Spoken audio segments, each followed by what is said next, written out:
Hello friends, welcome back to our channel How to Cook. இன்னைக்கு நம்ம சேனல்ல என்ன புது ரெசிபி பார்க்க போறோம்னா அவனே இல்லாம ஹோம்மேட் பீஸா எப்படி செய்யறதுன்னு தான் பார்க்கலாம். சோ இதுக்கு ஃபர்ஸ்ட் மாவுக்கு அந்த டோக்கு தேவையான இன்கிரிடியன்ட்ஸ் என்னன்னா நான் வந்து ஒரு பவுல் ஃபுல்லா மைதா எடுத்துர்க்கேன். இது வந்து கிட்டத்தட்ட ஒரு 1/4 kg வருங்க.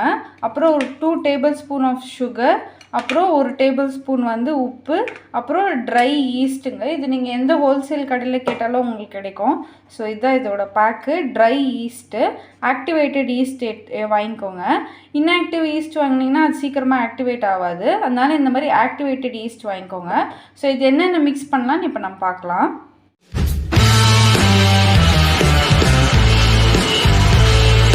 பார்த்திங்கன்னா நான் ஒரு அயன் பேன் எடுத்திருக்கேன். அந்த அயன் பேனில் வந்து தண்ணி வச்சுருக்கேன். இது வந்து சுடு தண்ணி. இப்போ நம்ம கை வச்சா ரொம்ப சூடாக இருக்கக்கூடாது, வெதுன்னு இருக்கணும். இப்போ இந்த தண்ணியில் வந்து நான் ஃபஸ்ட்டு வந்து ஈஸ்ட் ஆக்டிவேட் பண்ணுறேன். ஈஸ்ட் எப்படி ஆக்டிவேட் பண்ணோன்னா ஃபஸ்ட்டு இந்த சால்ட், ஒரு டேபிள்ஸ்பூன் சால்ட் போட்டுக்கலாம். நெக்ஸ்ட்டு வந்து சுகர் ஆட் பண்ணிவிட்டு நம்ம வந்து இது நல்லா மிக்ஸ் பண்ணணும். இதை மிக்ஸ் பண்ணிவிட்டு ஒரு 1 tablespoon ஈஸ்ட் போட்டுக்கலாம். ஸோ இந்த ஈஸ்ட் வந்து இந்த தண்ணியில் வந்து ஆக்டிவேட் ஆகணும். பாருங்கள், தண்ணியில் போட்டோன்னே ஈஸ்ட் ஆக்டிவேட் ஆகுது. ஸோ வந்து ஒரு 2 minutes இதாகும் ஆக்டிவேட் ஆகிறதுக்கு. ஒரு 2 minutes வெயிட் பண்ணலாம். பார்த்திங்கன்னா ஈஸ்ட் வந்து ஆக்டிவேட் ஆயாச்சு. இப்போ நம்மக்கிட்ட இருக்கிறதானே இந்த மைதா மாவு நம்ம போட்டு நம்ம பிசைந்துக்கலாம். இந்த மாவு வந்து பிசையும் போது ஃபஸ்ட்டு கையில் வந்து ஒட்டி வந்து பிச்சு பிச்சான்னு வரும். ஸோ வந்து நீங்கள் அது பிசைய வந்து அது வந்து நல்லா வந்து நார்மலாக நம்ம சப்பாத்தி மாவு பிசைகிற மாதிரி நல்லா வந்துடும். பாருங்கள், ஃபஸ்ட்டு இந்த மாதிரி தண்ணியாக இருக்கும். ஸோ நான் இன்னும் கொஞ்சம் வந்து வேணும்னா மாவு ஆட் பண்ணிக்கிறேன்.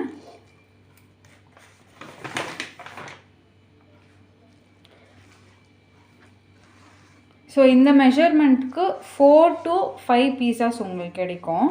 ஸோ இந்த மாவை வந்து நீங்கள் ஸ்டோர் பண்ணி கூட இதை நீங்கள் வந்து இது பண்ணிக்கலாம். ஸ்டோர் பண்ணினா லைக் பேக் பண்ணிவிட்டு அதுக்கப்புறம் வந்து நீங்கள் ஸ்டோர் பண்ணி எப்போ வேணுமோ அப்போ எடுத்து நீங்கள் வந்து பீஸா செஞ்சு சாப்பிட்லாம். ஸோ இப்போ இது நல்லா பிசைஞ்சதுக்கப்புறம் நான் உங்களுக்கு காமிக்கிறேன். நல்லா பிசைஞ்சு எடுத்தாச்சு. இப்போ நல்லா சாஃப்டாக இருக்குது. பிசையும் போது எப்படி பிச்சு பிச்சான்னு கையில் விட்டுச்சு. இப்போ பாருங்கள், எங்கேயுமே ஒட்டாது. எண்ணெய் வந்து எதுவுமே யூஸ் பண்ணல. ஸோ இப்போ நம்ம என்ன பண்ண போகிறோன்னா ஒரு காட்டன் ஒயிட் கிளாத் வச்சு நம்ம இதை வந்து மூடி வச்சுக்கலாம். ஏன்னா இது வந்து டபுள் த சைஸ் ஆகும். ஸோ இது வந்து ஒரு பெரிய வெசலாக நீங்கள் இதை மிக்ஸ் பண்ணிக்கோங்க. இப்போ நான் ஒரு துணியை வச்சு இதை மூடி வச்சிட போகிறேன்.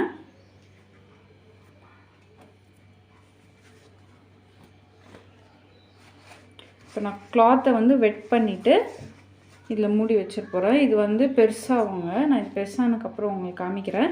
இது வந்து ஒரு 2 hours இதை நம்ம ரெஸ்ட் பண்ணலாம். ஸோ பார்த்திங்கன்னா மாவு நல்லா டபுள் சைஸ் ஆகிருக்கு. ஸோ இப்போ நம்ம மாவு ஓரமாக வச்சுட்டு நம்ம வீட்டிலே நம்ம சாஸ் எப்படி செய்யுதுன்னு பார்க்கலாம். இப்போ இது தேவையான இன்க்ரீடியன்ட்ஸ் வந்து டொமேட்டோ பியூரி. டொமேட்டோ வந்து ஒரு 6 டொமேட்டோ வந்து நான் வந்து ஹாட் வாட்டரில் பாயில் பண்ணி அது கூட 2 காஞ்ச மிளகா போட்டு அது மிக்சியில் கிரைண்ட் பண்ணி எடுத்துருக்கு. இது ஒரு 2 ஆனியன், 3 கேப்சிகம், அப்புறம் கொஞ்சோண்டு பூண்டு. இது வந்து காஞ்ச மிளகாவோட விதை. இப்போ இதெல்லாம் எப்படி டாஸ் பண்ணலான்னு பார்க்கலாம் வாங்க. நான் தவா வச்சாச்சு. தவாவில் வந்து நான் வந்து எண்ணெய் விட்டுருக்கேன். இது வந்து ஒரு 6 tablespoon ஆஃப் எண்ணெய் விட்டுருக்கேன். ஸோ இப்போ இதில் வந்து நம்ம வந்து ஃபஸ்ட்டு பூண்டு போட்டுக்கலாம். இந்த கார்லிக் வந்து இதில் நல்ல டேஸ்ட் கொடுக்கும். ஸோ பூண்டு வந்து ஓரளவுக்கு நல்லா வதங்குற வரைக்கும் வெயிட் பண்ணுங்கள். ஸோ இந்த மாதிரி நல்லா பொடி ஆன உடனே நெக்ஸ்ட்டு நம்ம வந்து ஆனியன் போட்டுக்கலாம். ஸோ ஆனியன், அப்புறம் வச்சுருக்கிறதான கேப்சிகம் ஆட் பண்ணிக்கிறேன். நம்ம நினைக்குவோம் என்னடா கேப்சிகம் அப்படின்னு சொல்லிட்டு, ஆனால் கேப்சிகம் தான் அந்த டேஸ்ட்டே சேஞ்ச் பண்ணும். கண்டிப்பாக ட்ரை பண்ணி பாருங்கள் கேப்சிகம் போட்டு. இப்போ இந்த கேப்சிகம் இதெல்லாம் நல்லா ஃப்ரை ஆகட்டுங்க. இது ஃப்ரை ஆகிற வரைக்கும் நம்ம வெயிட் பண்ணலாம். எனக்கு தெரிஞ்சு ஒரு 2 மினிட்ஸில் இது வந்து குக் ஆகிடும். அது வரைக்கும் நம்ம வெயிட் பண்ணலாம். நான் பீஸாவில் வந்து உங்களுக்கு பிடிச்ச டாப்பிங்ஸ் நீங்கள் ஆட் பண்ணிக்கலாம். நான் வந்து சிக்கன் பீஸா தான் செஞ்சுருக்கேன் இன்றைக்கி. ஸோ இப்போ என்கிட்ட வந்து ஒரு 1/2 கிலோ சிக்கன் இருக்குது. நான் இது வந்து கைமா பண்ணிட்டு வந்திருக்கேன். ஸோ இப்போ வந்து நான் இந்த சிக்கன் அப்படியே ஆட் பண்ணி போகிறேன். ஆட் பண்ணிவிட்டு இந்த சிக்கனுக்கு தேவையான பெப்பர் போட்டுக்கிறேன். ஸோ பெப்பர் பார்த்து போடுங்க, ஏன்னா நம்ம ஏற்கனவே மிளகாத்தூள் எடுத்து வச்சுருக்கோம், இது காஞ்ச மிளகா போட்டிருக்கோம். அப்புறம் இந்த இது காஞ்ச மிளகா விதை.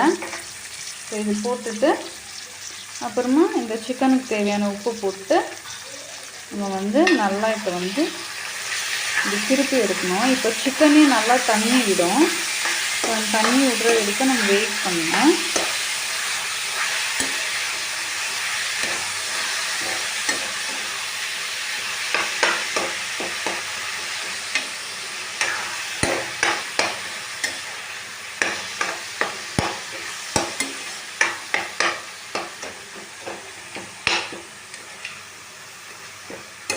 ஸோ ஒரு பக்கம் இது வந்து இந்த மாதிரி தண்ணி விடுற ஸ்டேஜில் நான் என்கிட்ட இருக்கிறதான இந்த டொமேட்டோ பியூரியை அப்படியே இதில் ஆட் பண்ணிக்கிறேன். ஆட் பண்ணிவிட்டு நான் வந்து இன்னும் கொஞ்சம் பெப்பர் ஆட் பண்ணிக்கிறேன். பெப்பர் ஆட் பண்ணிவிட்டு இதை நல்லா மிக்ஸ் பண்ணிவிட்டு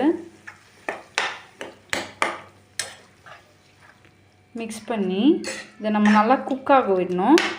ஒரு 15 to 20 மினிட்ஸ் ஆகும் இது நல்லா குக் ஆகிறதுக்கு. ஸோ அது வரைக்கும் நம்ம வெயிட் பண்ணலாம். ஸோ இது வந்து ஒரு லெட்டு போட்டு மூடி நான் குக் பண்ண போகிறேன். ஸோ இது நல்லா குக் ஆகட்டும், வெயிட் பண்ணலாம். ஸோ இதில் வந்து நம்ம எந்த வித தண்ணியெல்லாம் எதுவுமே ஆட் பண்ண தேவையில்லை. இப்போ பார்த்திங்கன்னா நான் தண்ணியெல்லாம் எதுவுமே ஆட் பண்ணல. இது அந்த டொமேட்டோலையும் கேப்சிகம் சிக்கனில் வர தண்ணியே போதுமானது வெந்து வர்றதுக்கு. ஸோ இந்த ஸ்டேஜில் உங்களுக்கு உப்பு காரம் எதனா வேணால் அட்ஜஸ்ட் பண்ணிக்கணும்னா இந்த ஸ்டேஜில் நீங்கள் அட்ஜஸ்ட் பண்ணிக்கலாம். இந்த ஸ்டேஜ் தாண்டி போய் சிக்கனெல்லாம் குக் ஆனதுக்கப்புறம் நீங்கள் அட்ஜஸ்ட் பண்ணிக்கலாம். நீங்கள் எங்கே உப்பு போடுறீங்களோ அங்கே மட்டும் தான் உப்பு தங்கியிருக்கும். ஸோ இந்த ஸ்டேஜில் நீங்கள் வந்து ஸ்பைசஸ் எல்லாம் நீங்கள் வந்து பார்த்து அட்ஜஸ்ட் பண்ணி வச்சுக்கலாம். பார்த்திங்கன்னா சிக்கனும் அந்த நம்ம போட்ட அந்த டொமேட்டோ பியூரியெல்லாம் நல்லா பைண்டாக இருக்குது. இப்போ எந்த ஸ்டேஜ் வரைக்கும் நம்ம குக் பண்ணோன்னா, இப்போ நம்ம போட்ட ஆயிலெல்லாம் இங்கே பாருங்கள் பிரிஞ்சு வருது. ஸோ அந்த ஸ்டேஜ் வரைக்கும் நீங்கள் குக் பண்ணோம். இருங்க எடுத்து காமிக்கிறேன். ஸோ கலரெல்லாம் அவ்வளோ நல்லா அப்படைசிங்காக இருக்குது. ஸோ இதுக்கு நீங்கள் ஆர்டிஃபிஷியல் கலர்ஸ் எல்லாம் எதுவும் ஆட் பண்ணணும்னு இல்லை. ஸோ வந்து சாஸ் வந்து ரெடி ஆயாச்சு. இப்போ பாருங்கள் நம்ம வச்சது தான் இந்த சாஸ் வந்து நல்லா ரெடி ஆயிடுச்சு. இப்போ வந்து அந்த எண்ணெய்லாம் பிரிஞ்சு வந்து இந்த சாஸ் வந்து ஆல்மோஸ்ட் வந்து நல்லா குக் ஆயிடுச்சு. ஸோ இப்போ பாருங்கள் இந்த கலர் எல்லாம் பாருங்கள். நீங்கள் வந்து இதுக்கு ஆர்டிஃபிஷியல் கலர் வந்து ஏதோ யூஸ் பண்ண தேவையில்லை. இதுக்கு நெக்ஸ்ட்டு நம்ம என்ன பண்ணோன்னா, நான் வந்து சீஸ் வாங்கியிருக்கேன். பீஸா சீஸ், இதை வந்து மொசரல்லா சீஸுன்னு கூட சொல்லுவாங்க. அந்த சீஸ் வாங்கியிருக்கேன். அப்புறம் க்யூப் சீஸ் வாங்கியிருக்கேன். ஸோ இது ரெண்டையும் நான் வந்து துருவிக்க போகிறேன். இந்த மாதிரி ஒரு பெரிய துருவலில் நல்லா துருவி எடுத்துகிட்டு நெக்ஸ்ட்டு நம்ம வந்து பீஸா ரெடி பண்ணிக்கலாம். அவ்வளோதான். இப்போ பார்த்திங்கன்னா நான் உங்களுக்கு காமிச்சிருக்கு தானே அந்த மொசரல்லா சீஸும் அந்த சீஸ் க்யூப்ஸும் நான் வந்து நல்லா பெரிய ஸ்க்ரேப்பரில் ஸ்க்ரேப் பண்ணி எடுத்திருக்கேன். இது வந்து டெக்கரேஷனுக்கு. ஸோ இப்போ பார்த்திங்கன்னா நம்ம மாவு வந்து நல்லா ரெடி ஆகிருக்கு. ஸோ இந்த மாவு வந்து நம்ம மைதா மாவு ஜஸ்ட் மேலே வந்து கொஞ்சம் சீசனிங் பண்ணிவிட்டு இதை நான் வந்து 2ஆக ஸ்ப்ளிட் பண்ணிக்க போகிறேன். இப்போ பாருங்கள் மாவு எவ்வளோ சாஃப்டாக இருக்கு பாருங்கள். பாருங்கள் இதே ப்ராசஸ் தான் நீங்கள் ப்ரெட்டு பன்னுக்கோ கூட பண்ணலாம். இதுலேயே வந்து உங்களுக்கு லேயர்ஸ் வரும். இங்கே பாருங்கள். இப்போ வந்து நம்ம நார்மலாக சப்பாத்தி உருட்டுற மாதிரி இதை வந்து மெதுவாக உருட்டிக்கோங்க. இது ஒரு பக்கம் வந்து அப்புறம் இன்னொரு பக்கமும் நல்லா வந்து இதை உருட்டிக்கலாம். இல்லை கையில் எக்ஸ்பேண்ட் பண்ணுற மாதிரி இருந்துச்சுன்னா கூட நீங்கள் எக்ஸ்பேண்ட் பண்ணிக்கலாம். ஸோ வந்து நம்மளுக்கு தேவையான வந்து ரவுண்ட் ஷேப். ஸோ நீங்கள் எந்த பக்கம் இதை இழுத்தாலும் அந்த பக்கம் மாவு வரும். இப்போ நான் இந்த திக்னஸ் வரணும். இந்த திக்னஸ் வந்தோடனே ஒரு 2-3 வாட்டி நீங்கள் இந்த மாதிரி கையில் போட்டுட்டு இந்த பேன் வச்சுருக்கோம் பார்த்திங்களா, அந்த பேனில் வந்து லைட்டாக மைதா மாவு ஸ்ப்ரிங்கிள் பண்ணிவிட்டு இதை வந்து நம்ம அப்படியே போட்டுக்கலாம். ஸோ இதை போட்டு உங்களுக்கு எந்த மாதிரி ஸ்டைல் வேணுமோ அந்த மாதிரி நீங்கள் இதை வந்து டிசைன் பண்ணிக்கலாம். ஸோ இங்கே வந்து மேலே வந்து அந்த திக் ப்ரெட்டு வரும், கீழே வந்து சாஃப்டாக இருக்கும். ஸோ இது கொஞ்சம் கூட குக் ஆகணும். இப்போ நான் வந்து ஒரு லெட்டு போட்டு இதை க்ளோஸ் பண்ணிவிட்டு இதை குக்காக விட போகிறேன்.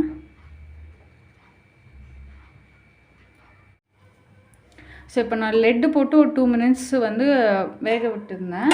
நான் என்ன பண்ண போகிறேன்னா ஒரு ஃபோக் எடுத்து அங்கங்கே ஹோல்ஸ் பண்ணிக்க போகிறேன். அப்போ தான் வந்து மசாலா வந்து எல்லா பக்கமும் இறங்கும். கேஸை வந்து சிம்மில் வச்சுக்கோங்க. கேஸை சிம்மில் வச்சுட்டு அங்கங்கே குத்திட்டு ஃபஸ்ட்டு க்யூப் சீஸ் கொஞ்சம் லைட்டாக, இந்த ஸ்டேஜில் உங்கள்கிட்ட மைனீஸ் இருந்துச்சுன்னா மைனீஸ் கூட நீங்கள் ஆட் பண்ணிக்கலாம். நெக்ஸ்ட்டு வந்து என்கிட்ட இருக்கிறதான இந்த சிக்கன் சாஸை நான் ஆட் பண்ணிக்க போகிறேன். ஸோ நிறைய ஃபில்லிங்ஸோடு இப்போ நம்மளுக்கு வந்து அந்த ப்ரெட்டு மட்டும் தான் வேகணும். இந்த சிக்கன்லாம் நம்ம ஏற்கனவே பாயில் பண்ணி எடுத்துருக்கோம். ஸோ இது ஒரு லேயர். இந்த லேயர் ஆன உடனே நம்ம வந்து மொசரல்லா சீஸ் போட போகிறோம். நெக்ஸ்ட் லேயரில் வந்து நம்மளுக்கு பிடிச்ச டாப்பிங்ஸ், கேப்சிகம், ஆனியன் உங்களுக்கு பிடிச்ச மாதிரி நீங்கள் வச்சுக்கலாம். நெக்ஸ்ட்டு நான் மறுபடியும் க்யூப் சீஸ் ஆட் பண்ணிக்கிறேன். அதுக்கு மேலே நிறைய மொசரல்லா சீஸ் போட்டுட்டு க்ளோஸ் பண்ணி ஒரு 10 மினிட்ஸ் பேக் ஆகட்டும், லோ ஃப்ளேமில் குக் ஆகட்டும். ஸோ இப்போ பார்த்திங்கன்னா நம்ம பீஸா நல்லா குக் ஆயாச்சு, ஸ்மெல் வர ஆரம்பிச்சிச்சு. இங்கே பாருங்கள் சீஸ் எல்லாம் நல்லா மெல்ட் ஆகிருக்கு. ஸோ இப்போ ப்ரெட்டு நல்லா வந்திருக்கு பாருங்கள், இங்கே பாருங்கள். ஸோ அவ்வளோதான். இப்போ நம்ம ஒரு பிளேட்டுக்கு இதை ட்ரான்ஸ்ஃபர் பண்ணிக்கலாம். இப்போ பாருங்கள் எங்கேயுமே ஒட்டாமல் எவ்வளோ அழகாக இருக்குது பாருங்கள். இப்போ இதை வந்து நான் ஒரு கட்டர் வச்சு கட் பண்ணிக்க போகிறேன். ஸோ இந்த ஸ்மாஷர் கூட நம்ம கட்டராக யூஸ் பண்ணிக்கலாம். ஸோ இது நல்லா உள்ளே வந்து நல்லா அந்த ப்ரெட்டு வந்து நல்லா கிறிஸ்பியாக இருக்கும். ஸோ நான் வந்து இதை 4 ஸ்லைசஸ் ஆக்கிக்கிறேன்.